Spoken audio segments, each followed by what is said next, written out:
me. I won't even go into it because it's pretty deep.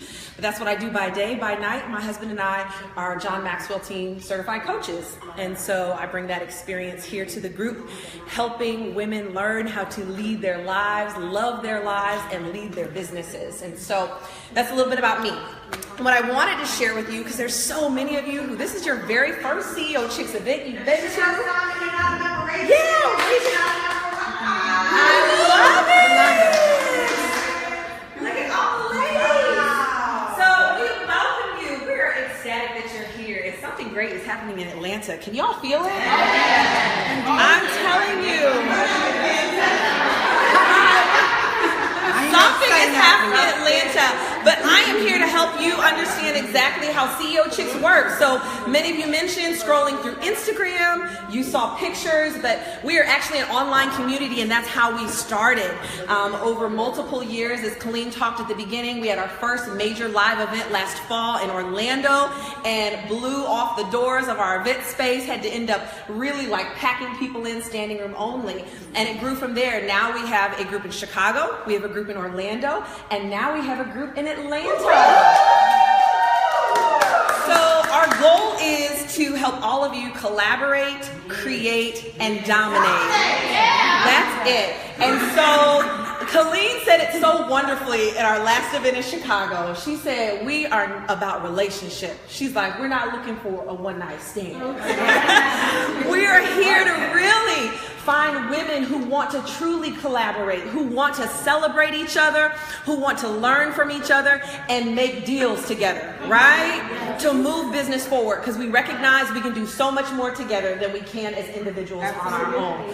And so I implore you to join us physically, but also to join us online. We have a free private Facebook group. If you're not a part of it, I want you to join tonight. You can see that CEO Chicks. Our second level is actually what we call VIP membership. And there's little cards all around the room. Please pick it up, take it home with you, but it talks a little bit about how you can really dig in and really receive at an even greater level from this group. Our VIP members, we have a website that's full of content and information, blogs. We have additional coaching calls and opportunities to get one-on-one coaching. And so all of that is available to you as well. So just so you know how to get connected, all right?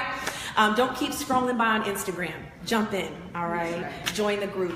And so tonight, we want to give you a little bit of representation of that. Tomorrow for our VIP members, for those who are members already, we're doing brunch in the morning. So we're going to be doing some coaching. We're going to have a very in-depth panel as well.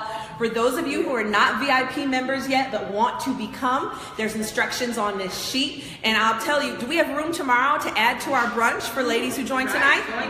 That's it. So if you'd like to be a part of that, there's opportunities to do that even on a monthly basis. This isn't for us, as Colleen mentioned, an opportunity for us to get something for you. We really pour out, and we will always overserve. Anytime that you're in private coaching, you're in group coaching, you're at our masterminds, I guarantee you're going to be pleased. All right? So tonight, this is it. We've got some of our amazing ladies. These are all VIP members of CEO Chicks. These are women who have done amazing things in business. And so tonight we're going to take a moment. Colleen, the coaches, are going to kind of just open it up for questions to share and to be real, right? That's where we learn and we grow, just being our authentic selves and sharing our testimony. And so let's dive in here for the last bit of time. I don't have a watch on, but the last bit of time we have together. Y'all ready? Yes. Right. Okay, so I know some came in fashionably late, so just give your name and your area that you dominate in so they know, what you do as far as business goes. Again, my name is Rosina Pierce. I am an attorney. I represent entertainers and entrepreneurs.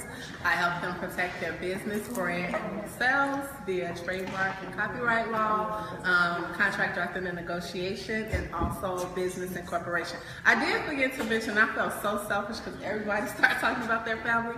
I am a mother of 3 kids. And no, she not. I got single without baby. Doing the darn thing.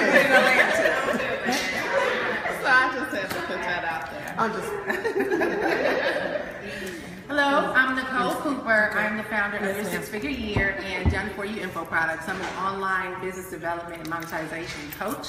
I teach people how to build, grow, and automate their businesses on the internet. So I'm all about taking what you know and turn it into cash flow I believe that everything we have stuff in our hand that so many people want. You just got to know how to package it up and put it out there so people can buy it. Preach. And that's what I specialize in. Preach. I am Nikki B. I am a TV personality. I was featured, or I should say, I was the show. Season 1 of Bring It Up Ballers on Lifetime. I have a son that plays basketball. His name is Namari Burnett. He is something like a big deal. I am also a realtor. I am a wife, and I am the owner and founder of Basketball Mom and Hoop Legend Apparel. My name is Shatera Jordan. I am CEO of Heavenly Washes Laundromat and founder of Stripping of Sheets Ministry. I am an author and a motivational speaker. Welcome. Hi. Hey. Hey everybody, I'm Kendra C. Sykes. I am a ordained minister. I'm an author, inspirational speaker, lifestyle strategist, and book prep consultant. I am the owner of the book and Beautiful. I basically help people that have a story to tell, unlock their past, and put it into a book form so they can be a light to somebody else. And I also just coach and just empower women that really wants to find their purpose and just kind of help them unlock who they are in Christ so they can be able to move forward in anything they want to do in life. I did tell everybody, but I'm originally from Dallas, Texas. I just moved to Atlanta about a year ago. It was the Lord told me and my family to just pack up and leave. We left everything there, house, clothes, everything, and we was obedient to the word of God, and we came out here, and I'm excited to be here because there was a purpose here. And yeah, You didn't tell me that. Mother of 5 That's kids, what's up. CEO chick. I'm going to just a tad bit of logistics. Give me 1 second. The Holy Ghost. I'm going to set that there. Yeah, come on, let's move. All right. Yes. All right. I'm out the way. Okay, so we all deal with a lot of different, pressures and things of that nature. Life comes at all of us, right? When we're building our business. And so I want to all of you guys to just talk about what your number one challenge may have been. I want you to hear from them as to what your number one challenge may have been in entrepreneurship and just how you were able to overcome that. I know we have some current challenges, but let's talk about ones that you've had perhaps in the past that you were able to overcome. And whoever wants to go first, just go on and holler. Go ahead. I'll go first. Well, I would have to say some of the obstacles that I had to face in the past was I am a domestic violence advocate with an abusive relationship. I'm also an overcomer of drug addiction and prostitution, so many other things. And I didn't think that people would want to hear my story. They would want to hear advice from somebody who's been through so many different things. But I had to come to realize it took me to go through that to be able to be a blessing to somebody else, to be able to look somebody dead in their eyes and tell you, hey, your past does not determine your future. Yes. I may have been through a lot of things, but I don't look like it. So I had to be able to overcome that and just really just walk in the true meaning of an overcomer. And so that was some of the obstacles that I had to face, just not knowing if somebody would be able to, receive from me with all I've been through. So yeah, that was something that I had to overcome. All right. How did you overcome that specifically? Seeking God, giving my life and being fully submissive to Christ, and He redeemed me and made me brand new. Come on. Yes. Who else would like to answer that? Obstacles and how you were able to overcome some of those obstacles. Okay, well, speaking on the business aspect of things, the things that I had to overcome when I first started is because prior to me owning Heavenly Washes Laundromat, I was an oncology nurse for 4 years. And growing up in the Black family, that was the big thing, get in the medical field, be a nurse, things of that nature. So I was working for this doctor's office in Florida, and the doctor started trying to cheat the system. He got caught, and we all lost our jobs. I put all my eggs in one basket, and that was nursing. So me losing my job and then trying to go and seek another job, and God gave me a dream that I started Heavenly Washes. I started a laundromat, and I didn't want to step out on faith. I was terrified. I'm like, it's just a dream. I was going through a separation. I was new in Florida. I had 3 girls that I had to raise, and like I said, I wasn't from there. And now here it is, all doors were just closed. He wouldn't open up a door. It's like, why can't I find a job? I have a nursing degree. Are you serious? But that's because God wanted me to step out on faith and start my own business. So he closed those doors and kept them shut. And I just had to step out on faith. So when I hear it all the time, especially with women, oh, I have children, I have this, I have that. Yep. Same thing. I had children. I was going through a divorce, and I was in like a land of nowhere because I didn't know anyone in Florida. It was me and my kids at the time. But I just had to step out on faith. So I'm a living testimony. That was an obstacle that I had to overcome. And then my family saying, you're crazy. Are you really going to give up a $20 plus hour, job to start your own business? Who's going to do this? Where are you going to get this money from? And my vision was bigger than the plan of me getting back into nursing. So as long as your vision is bigger, you can do it. God is looking for us to see things bigger than us so that he can show his way, he can show through in our lives. So,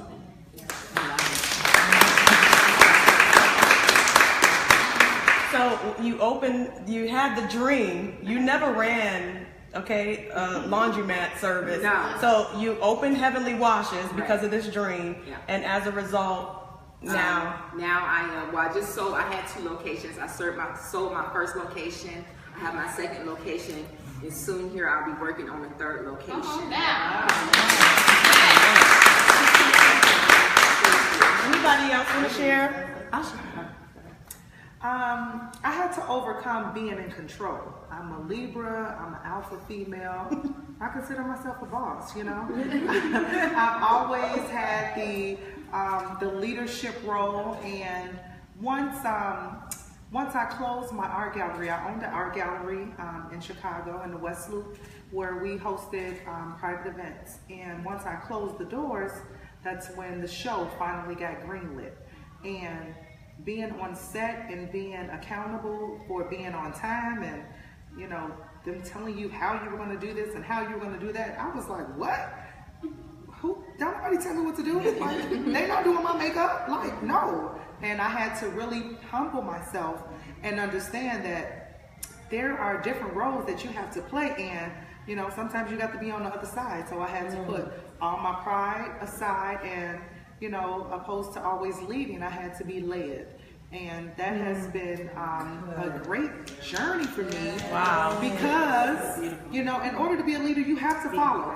And I've always done that in my younger years, but, after I became an adult, I was always doing my own thing and making my own rules. And it really showed me what God wanted me to do, because I never thought about TV. I thought about this life that I was living, but now this whole TV opportunity has opened up so many doors and so many dreams that I never imagined. So, when we are so used to being in control, sometimes we gotta sit back and allow God to work and to listen and to let him drive. Yes, I do. I love that. I have this actual saying that being driven as a woman, people are always like, being in entrepreneurship and being a leader, you're so driven. I said, well, being driven is being in the passenger seat and allowing him to drive you. That's my thought of being driven, because it can be very stressful. It can be very stressful trying to pinpoint everything. And I know he is a God of systems and strategies, but guess what? He is God. I don't know all the answers. I don't know how he's going to work the middle. You understand? So I just gotta let him do what he does. So go ahead, Nick. So I'll say one of my biggest challenges, I've been an entrepreneur all my life. Yes. But one of the things that I had to get really good at is being organized. I think one of the things that we pride ourselves on as entrepreneurs is being a hustler and grinding and going. And we never slow down to build a plan, have the strategy, think through the process, put systems in place, identify what you're good at and who you need to hand stuff off to. And I feel like, sometimes you can be really good at starting, but poor at executing. And I felt I was in this vicious cycle of like great ideas, but it never goes anywhere. And so I had to really pray, and I was just like, God, what is it? And he was like, this vision is so much bigger than you. You got to learn how to ask for help. And when I started just stop trying to know everything, I would read every book. I would go to every seminar. If I had to learn something, I have no qualms. I'm a student like, they know. Yes. I'm a student to I'm a library nerd. Yes. I don't hang out in the library as my spot. Like, that's my club. And I kept trying to learn more, and that's not always the answer. The answer is identify where you thrive and ask for help. And one of the things, too, that we have to understand is you need a coach in every area. You need a personalized coach, you need a finance coach, you need a business coach, you need a health coach, you need a marriage coach, you need a life coach. I mean, you need all these coaches, and they're not always paid. That's right. It's just opening yourself up to have access to people, to be honest, let go of this ego. Y'all, we want to be so bossy, but you're going to be brokey if you don't go to the people and saying, can you help me? And honestly, I had the hardest time saying I need help that it became my password. I don't use it no more. But I had to use it as a password when I first got started, really trying to learn this, because I had an issue saying, can you help me? Because I felt like I should know everything. Like, I can't be asking people like I'm supposed to know it all. And to be honest, one of the greatest things that I've learned, y'all, is slow down to speed up. Some of us want to go so hard, so fast, get these quick results, and you building your house on quicksand. And you end up where you ain't making no money, you starting over and over again. Almost every New Year's resolution is, I'm going to do this. It's like, all right, when are we going to get this done so I can have a New Year's resolution? Because if I look 10 years, it's been the same thing. And it's because you're moving too fast, trying to do too much too soon, and you got to slow down and put a plan in place. Not go on and on. That's why I was like, yes, girl, preach. Because plan is strategy, and I just want to say this real quick. I went to, just moved here Saturday, went to this church on Sunday, and the church was, the message was about God operates in plan and strategy. He does. And he said many of us are running around here looking for a Shazam and miracle God, when God teaches us that you got to do everything in decency and in order. And you got to know the art of execution. And he came from 1 Kings 4:1-7, when they told the lady, go get, what do you have in your house? Working. Me and my son will be here and die. And she said, all I have is some oil. He said, go to your neighbors and go get some jars. Take everything you can and bring it back here. Lock the door. Come in here and you're going to fill these jars. And what he talked about was, most of us don't understand what we have in our hands. Y'all out here trying to go be like everybody else. Go out. Yeah, like listen, you got a gift inside of you. You so beast at something, but you override it because to you, it may not make enough money yet, or it's not the flashy, sexy skill set. It's not this, it's not, you got 1,000,001 reasons, and y'all don't get caught up in this Instagram, social media life. Oh yeah. Let me tell you, the people, when I'm the pastor talk, I gotta say this, because as black women living in Atlanta, y'all gotta be real. I didn't want to move here for a lot of reasons. I'm not gonna get into that because I don't like superficial nonsense. Let's get to the court, because people hurting and they're ready to commit suicide. You got a mission and assignment and people waiting on you. And we sitting up here trying to go get some red bottoms and drop top cars because we think that's gonna be the solution. No, what you got in your hand is a solution. Yes. And you need to stop sleeping and pushing that thing off to the side that God keeps giving you. If it keeps popping up in your face and in your presence, it's because you're called to do it. So anyway, Jesus is speaking. He's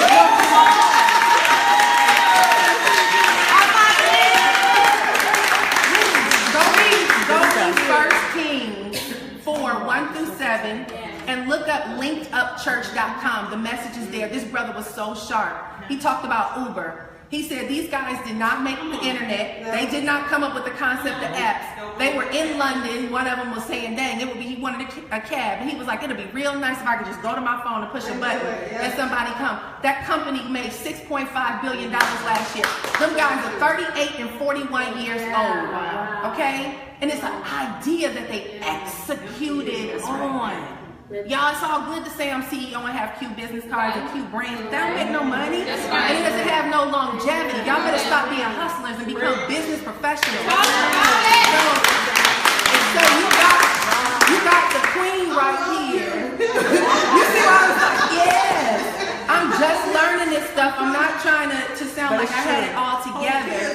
This was my struggle. I love the idea of being an entrepreneur, but I never took the time to learn what it meant to run a business. And so that is what we have to really commit to, especially because African American minority women are the #1 population for entrepreneurship right now. But it's all good to have a business, but it's not good when your business fails and it doesn't have any longevity. That's it. We have to work together to learn how do you manage your finances, how you get a business account, how to go ahead and you trademark your stuff. That's right. And putting the money into that. Y'all, listen, if you got a whole job, I can't tell you, I sold everything last year and gave up everything to build my business and was on coupons and $50 budget a week, groceries, because I wanted to hire employees versus balling out in the house. That's right. And now I got a team of 20 that's doing everything for me right now while I'm sitting here with y'all. That's right. It's the best investment ever. Yes. And so I just want to teach you guys, or encourage you guys, it's great to have an idea, but get organized and get help. She right here. Y'all, she gonna teach me some stuff. We gonna learn from each other. Yes,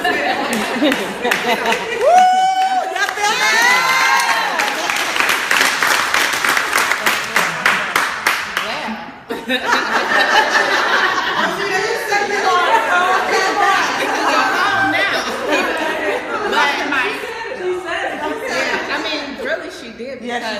My biggest my biggest challenge was being able to delegate. I'm such a perfectionist. Like Nikki said, you want to be in control because you just want to make sure, but we can't do it all alone. Right. You need a team. Right. And the best CEOs know how to delegate. That's right. They don't do anything but delegate and manage. And so I had to learn that too. Yes. And so she's speaking my language. And if we real bosses and real CEO chicks, like she said, we need to get us a team. We have to hire. Yes, because we to hire employees. people. Yes, and I think Jen spoke about it maybe one meeting ago where as mothers, as wife, we're not gonna delegate the wife situation. We can know. We ain't doing that. But we can delegate the housework. Well, we can delegate the housework. We can order in food sometimes from these websites that prep food. We can have somebody come, nannies and things. Ain't nothing wrong with that. Especially if you're a CEO. That's right. Because that's what true bosses do. Right. And it's nothing like having the freedom of time to spend your life the way you really want to. So you said something right there. So good. It's so good. So Like it's good. just that moment, you just want to marinate in it. Soak that in. I think that's probably one of the greatest things I love about this group is that when we are authentic and we're ready to share our stories, we can help other people shorten that learning curve. Yes. Right? Yes. And what I love to always help draw out for people in coaching is finding how does your business coordinate with what you really love to do? Yes. Because there'll be sometimes that your purpose and your work isn't necessarily your passion, but that's that paradigm, right? When we can really find what we're passionate about and be profitable in it. And so I would love to find out from whoever wants to share where you found that. How did you get to that point in business where you were able to say, I love this about what I do, and this is what I'm great at, and this is how I know that I'm winning now? Because we want to help those women who are just getting started and figuring that out, and those who aren't feeling like they love what they do. How do they get there, right? Yeah. So what do you love about what you do, and how did you find that? I'll say how I discovered what I really love. Is it was always the first thing that I did on my to-do list. So like, for instance, I do trademarks, I do contracts, and I help people incorporate their businesses. I always do my trademarks first because I love to do that. Mm-hmm. I love to be able to work on something with my clients and then go out and see it out in the public, like, yeah, my hand touched that. Right. Yeah. I love that. I love, and so I think you discover your passion based on how you're drawn to it. Yes. And so for me, it's always when I get up, I'm supposed to work on this contract, but I just find myself, well, I'm gonna just knock this trademark out because it's gonna be done in a minute. Like that's no sweat to me. I love doing it. I love, negotiating contracts and talking with people about contracts, but when it's me sitting with myself and I have to delegate what work I do first, I'm always drawn to the trademark stuff. That's good. Wow, the to-do list. Yeah. Awesome. Love. I'll share. To me, I feel like my passion came to me through visions. And I also say that if you have people who you admire, write their names down and why. Because usually, so I often tell people I'm a mix of Marie Forleo, Oprah Winfrey, Joyce Myers, Priscilla Schreier, and Les Brown. And so what I tell people to do is write down those people and what about them is it that you admire.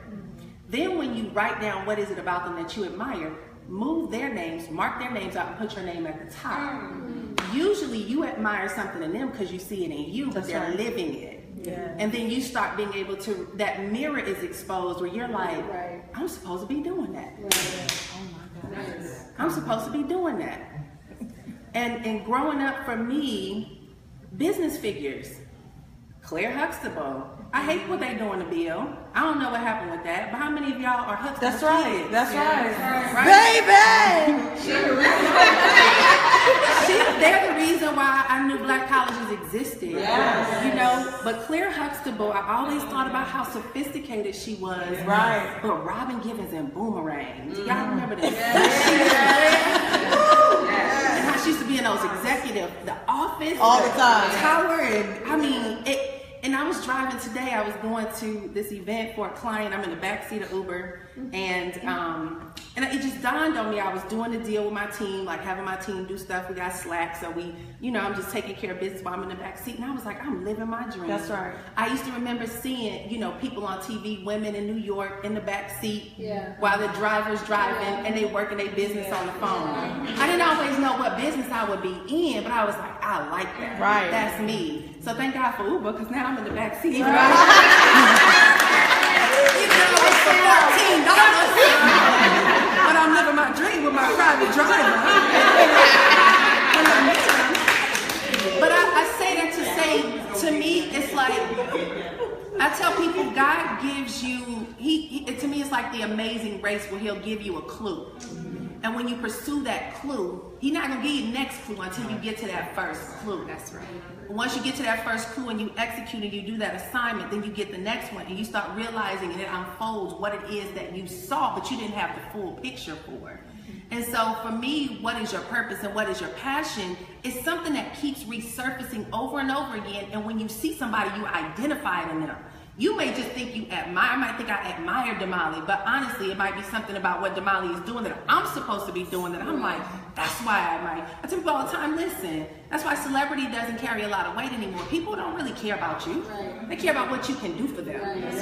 So they're drawn to you because they're like, there's something about you that can help change my life. That's why I'm your biggest fan, because you inspire me, because I know I got something in me and you help remind me of that. And so I just say, think about the people who you see that you are like, God, I love them, and write down why, and then remove their name and put yours, and you realize that's who you are.